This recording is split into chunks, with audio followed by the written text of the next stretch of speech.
నమస్తే. ఈరోజు మన స్టూడియోలో ప్రముఖ ఆధ్యాత్మికవేత్త ఆస్ట్రాలజర్ దత్తాత్రేయ గణపతి ఉపాసకులు మురళీధర్ శర్మ గారు ఉన్నారు. సో గురుగారితో మాట్లాడేద్దాం. నమస్కారం గురుగారు. మహాదేవ శ్రీమాత్రే నమః. ఈ రోజుల్లో గురుగారు కాన్సన్ట్రేషన్ మన మీద కాకుండా అసలు పక్క వాళ్ళు ఏం చేస్తున్నారు, వాడు అసలు బాగుపడిపోతున్నాడు, ఈయన ఏదో ఒకటి చేయాలి అంటే వాళ్ళ అభివృద్ధి చూస్తుంటే ఏడుస్తూ ఉన్నారు. దీనివల్ల సాధారణంగా నరఘోష, నరదృష్టి ఎక్కువగా కూడా శత్రువుల నుంచి వాళ్ళు ఏదైనా చేస్తారనో భయం ఎక్కువగా ఉంటుంది.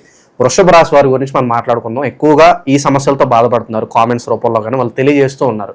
సో మరి దీనికి సంబంధించి జీవితంలో ఎప్పుడు చేసుకున్నా కూడా ఈ బాధలన్నీ తొలగిపోవడానికి అద్భుతమైన రెమెడీ తెలియజేయండి. అలాగే ఏ పని చేసినా కూడా ముందుకు వెళ్ళట్లేదు అనుకుంటూ ఉంటారు, జీవితంలో తరచుగా ఏదో కష్టాలు పడుతూనే ఉన్నాం అంటూ ఉంటారు కదా, అందరికీ కూడా లైఫ్ లాంగ్ ఎవరిని ఆరాధించాలి, పవర్ఫుల్ రెమెడీ ఒకటి తెలియజేయండి. సో మనకు వృషభ రాశి అనగానే ముఖ్యంగా ఈ యొక్క కృత్తికా నక్షత్రం యొక్క 3 పాదాలు, రోహిణి నక్షత్రం కూడా రావడం జరుగుతుంది.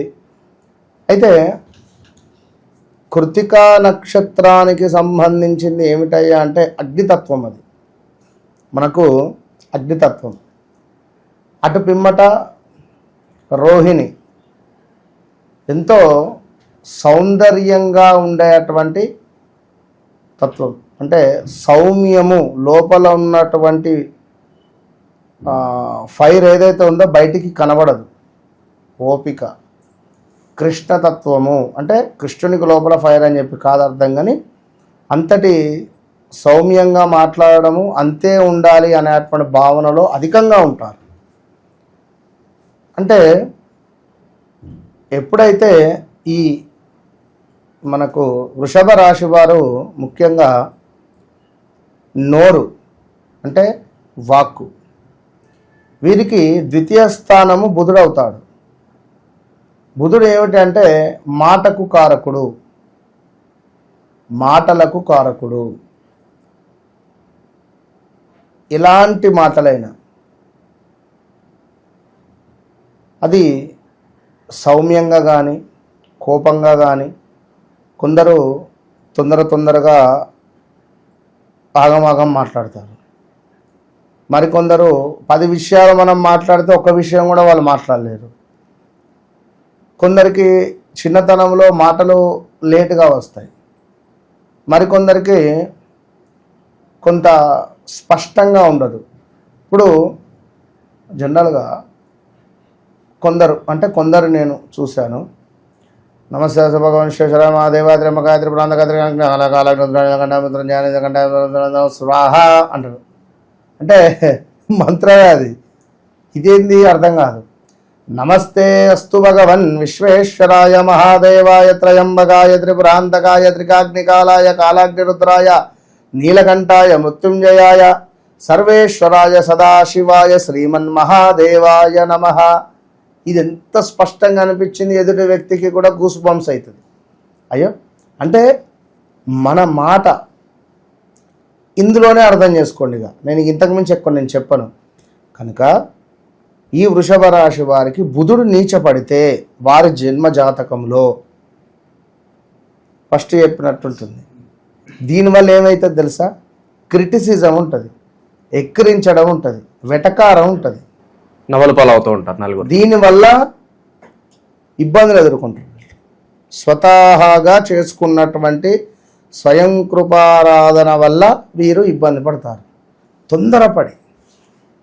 ఇక బుధుడు ఎవరికైతే బాగుంటారో వారు త్రివిక్రమవుతాడు, రైటరు.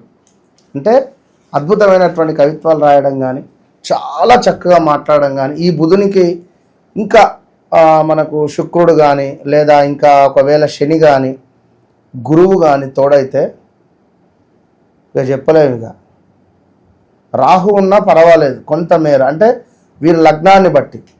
అంటే సూర్యుడు కుజుడు కనుక కలిసి ఉంటే అంత గంభీరంగా ఉంటుంది.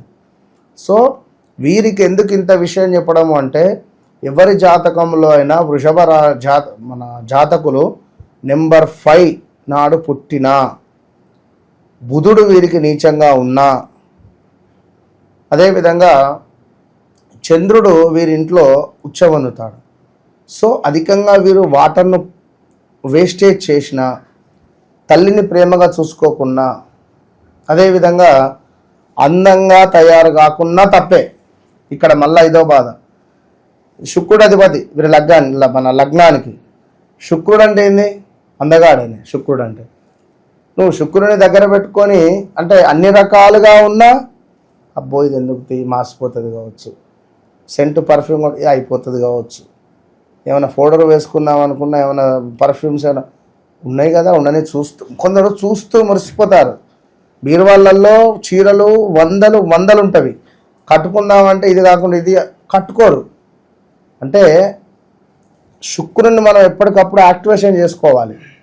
అదే శుక్రుడు మళ్ళీ వీరికి నీచంలో ఉన్నట్టయితే వీరి జన్మలో ఇబ్బంది. మరి ఇవన్నీ విషయాలు ఎట్లా తెలుస్తవి?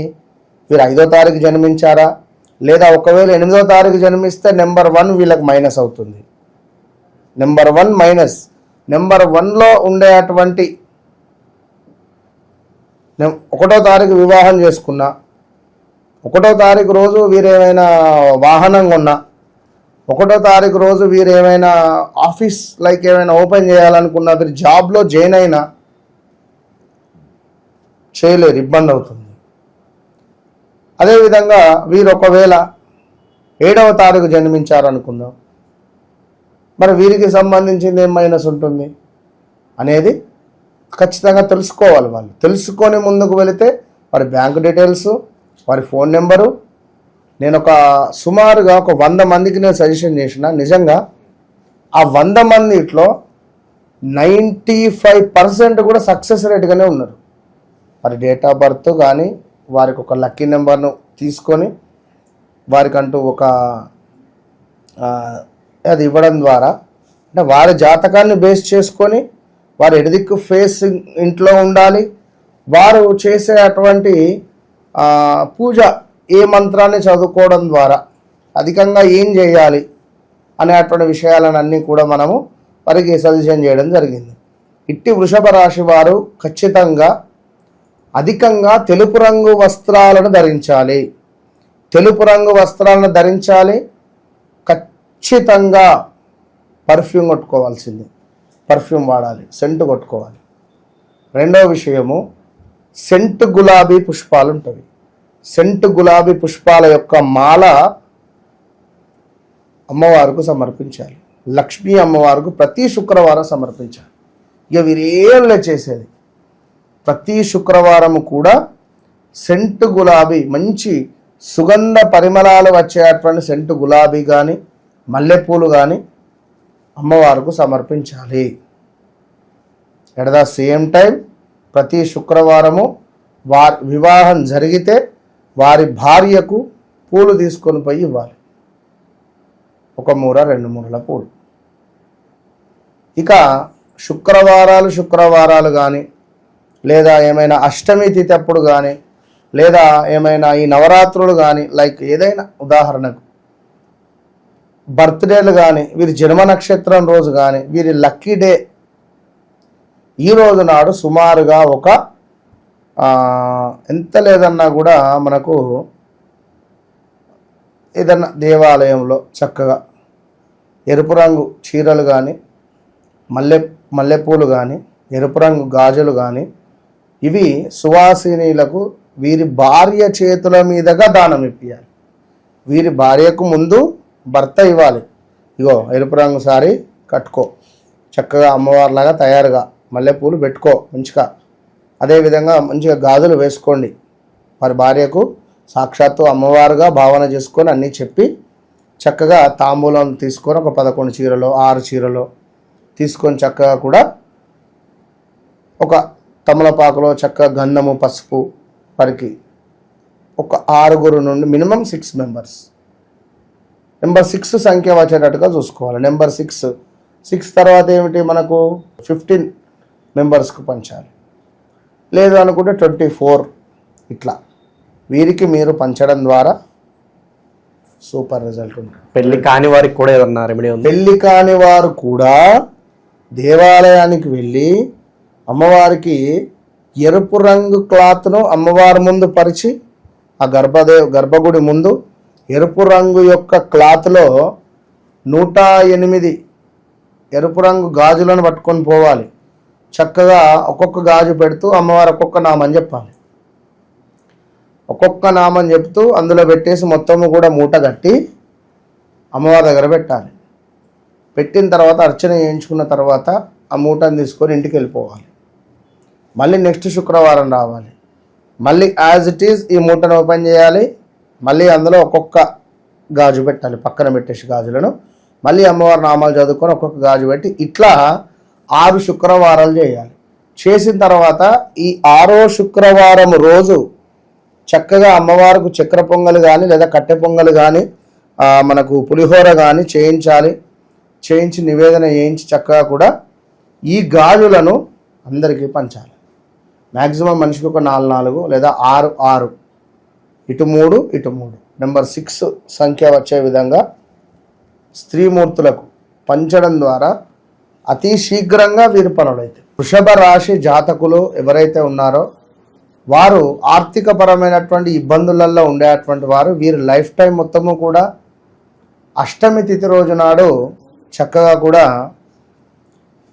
ఆవుల వద్దకు వెళ్ళి వాటికి కుదిరితే స్నానాది కార్యక్రమాలు చేయించి అలంకరణ చేసి చక్కగా కూడా పుష్పాలతో పూజించి ఈ ఆవులను పట్టుకొని వాటికంటే గ్రాసం లైక్ అవన్నీ ఫుడ్ రిలేటెడ్ కూడా అన్ని పెట్టిన తర్వాత ఈ ఆవులను పట్టుకొని సుమారుగా ఒక 10-11 అడుగులను వేయాలి ఆ యొక్క మట్టిలో అక్కడ ప్రాంతంలో. వేసిన తర్వాత ఈ గోవులు నడిచినటువంటి ఆ గోధూళి ఏదైతే ఉంటుందో దానిని తీసుకొని చక్కగా కూడా బొట్టుగా పెట్టుకోవడం ద్వారా విశేషమైనటువంటి సౌభాగ్యాన్ని అదేవిధంగా సిరి సంపదను ఇది ఇవ్వడం జరుగుతుంది. వృషభ రాశి వారు పొట్లకాయను తినకుండా ఉంటే వీరి జాతకము అద్భుతమైనటువంటి ఒక నావలాగా వెళ్ళిపోతుంది. All the best.